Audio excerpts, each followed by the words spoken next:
Welcome back to the Tracy Take. Today, Ryan and I have part 3 of this little mini series that we like to call the NFL Wildcard 2022 Weekend Extravaganza Spectacular Show. Let me know what you think of our name. As I said in previous episodes or parts in this mini series, that is the 6th rough draft version. You don't want to know how long the other names were. There was a lot of heated debate about it, but let's forget about that. And let's talk about a little goal that Ryan and I have for the channel. We have a goal of getting to 400 subscribers by Super Bowl weekend. I believe we are at 329 last I checked. So if you have not already, any help would be much appreciated. So like this channel, please. Subscribe to the channel also. That's more important. Like the video, comment on the video. Share this with your Eagles and Buccaneers friends and fans. And Ryan, let's get into it. The 1 o'clock game on Sunday is going to be a good one. Another rematch, actually. All the games up to this point have been rematches, which is very interesting. And both teams have changed a lot, I think, since then. Tampa Bay still a lot of offensive firepower, but some key injuries. Chris Godwin out for the year with a torn ACL. Also, Leonard Fournette's timetable, I think, is still iffy. Don't know if he will be back for this game. Hamstrings can linger for a long time, especially his injury was kind of a freak one with a little hyperextension as well. So who knows how long that's going to be. Yeah. I think that they will be okay in the running back form. I think Ronald Jones is a fine running back. But still, Leonard Fournette was having just a great year. The Eagles, on the other hand, have totally turned things around. And they were looking at potentially things were going so poorly for them at the time that I remember reading an article that it's possible that the Eagles could be the first team ever to have 3 first-round picks inside the top 15 because the Colts weren't doing well. And I think also Seattle. I think it is Seattle. Yeah. I think so. I'm trying to remember. There's another team that they traded with that they had to pick. They were also doing poorly, and that would have put them – all teams would have been in the top 15. Also with how the rules stipulated with the Carson Wentz trade.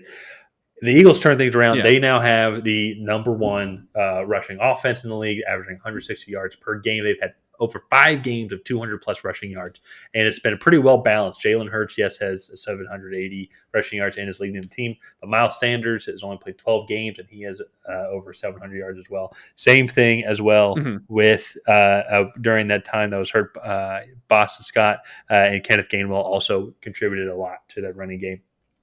And I'll go. Normally, I throw it over to you, but to me, I think that is actually going to be the marquee matchup.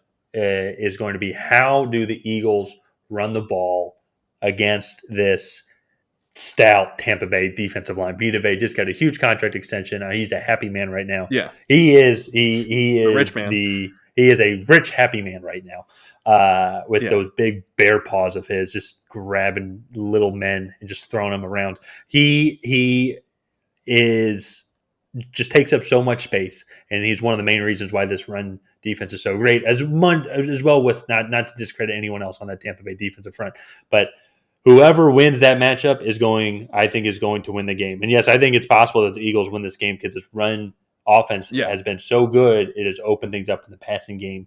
And Devontae Smith has been a great pick for the Eagles.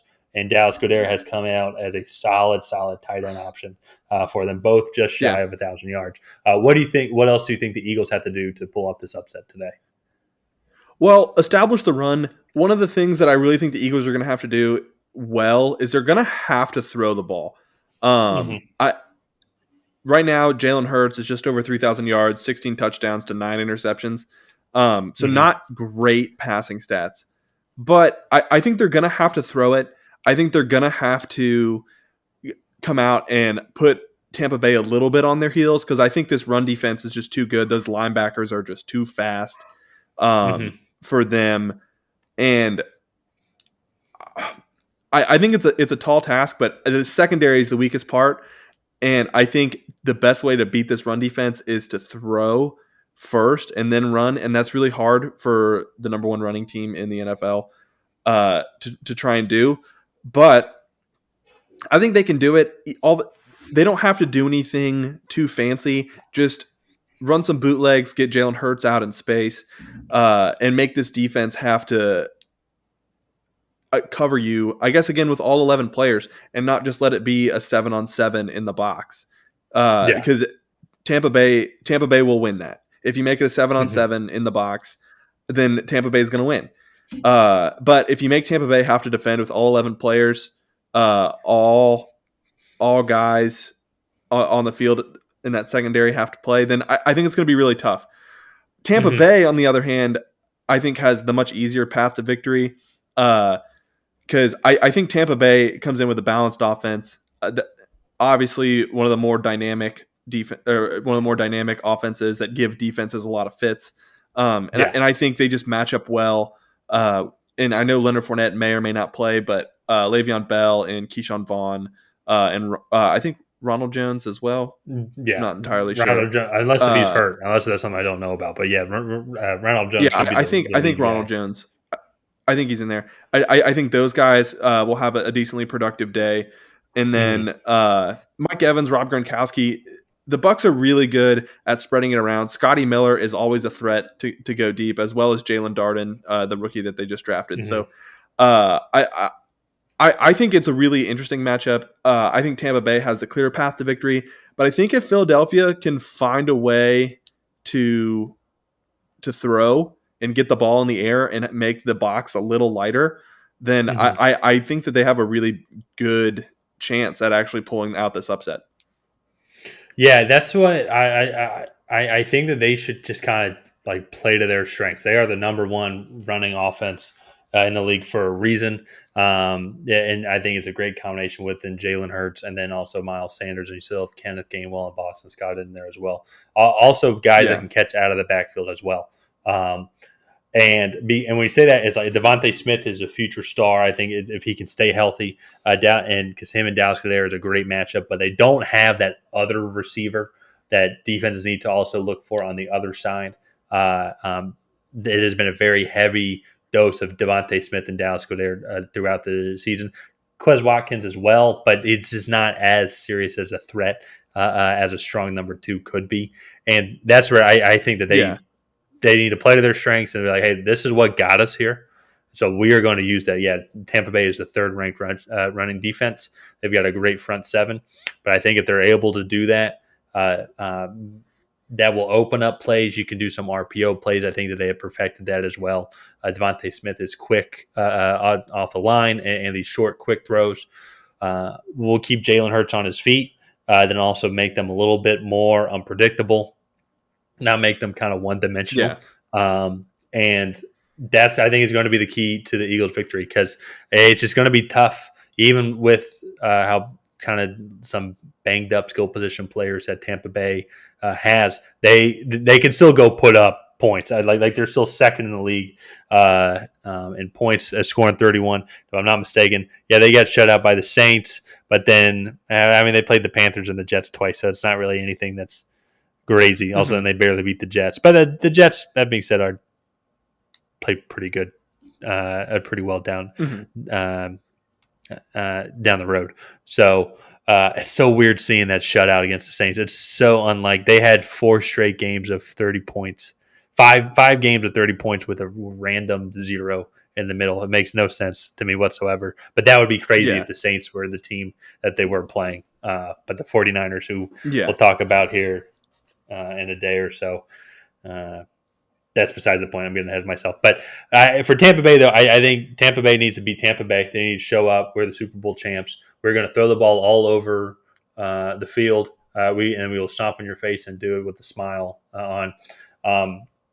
They should still be able to run the ball well against. This Eagles defensive front is solid.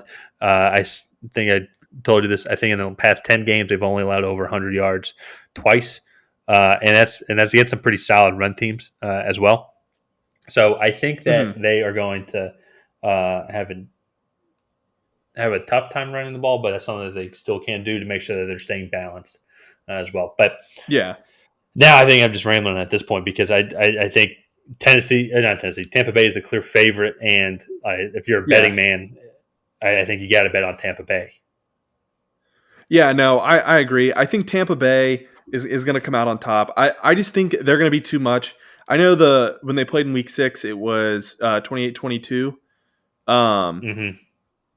So I'm going to go Yeah. with I'm going to say 31-21. I just think that they're going to be too much, and I just don't think they're going to be able to run.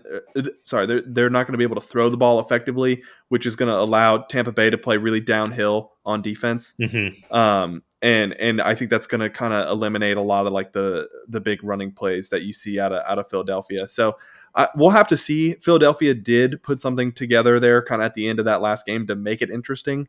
They put together two about 4 to 5 minute drives in the end of the Week 6 game. So we'll have to see. But it'll be interesting. What do you think the final score is going to be? So I think Tampa Bay is going to win. I see the spread is 8.5 points. I do think they're going to cover that. What did you say again? 31-21. Okay, so I think it's going to be a little bit higher scoring. I think the Eagles are going to be able to utilize their RPO, and the run game is going to open up some passes, and they're going to have some explosive plays. And then I think the Eagles will not. I think Tampa Bay will not have an issue moving the ball down the field against this Eagles defense, which isn't bad. They're just not. This offense is just too good. I'm honestly going to go a little bit higher. I think it's going to be 38-24, Tampa Bay. 38-24. Okay. Yeah. Yeah. I mean, I think we both think it'll be pretty similarly played. I just think Tampa Bay is the better team here, and I think that they'll just win. Yeah. And sometimes you can talk about X's and O's, but sometimes the other team is just better. And I think that's kind of the case here. So yeah. But other than that, I don't really have too much else to add. So I think that's going to wrap up this episode of the Tracy Take. If you guys have not already, please go ahead and like and subscribe. Tyler and I have a goal of hitting 400 subscribers by the Super Bowl. So if you could help us reach that goal, we would be very appreciative. But other than that, I think we will just see you guys next time.